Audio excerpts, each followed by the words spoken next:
Well, the story of Marvel versus Netflix versus Disney just keeps on getting more interesting, and now we have some new details on what exactly Netflix wanted, and you can see why Disney was rather displeased and why Netflix decided to cancel the shows.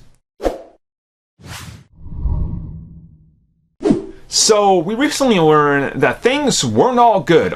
Essentially, Netflix wanted to produce less episodes of every show, and Marvel agreed to do this with the likes of Iron Fist Season 2 because they figured that was probably the end of it.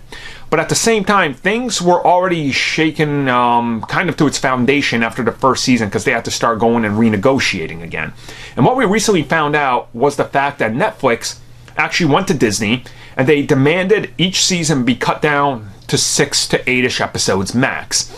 And this was so Netflix would have to spend less and less money on each episode, less advertising.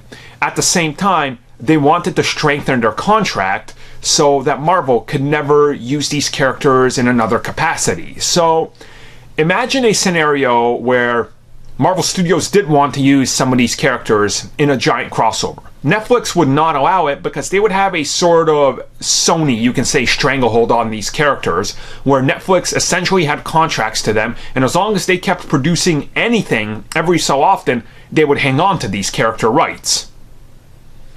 Disney wasn't going to have that. They fought very hard to gain some of these characters like Daredevil back, right?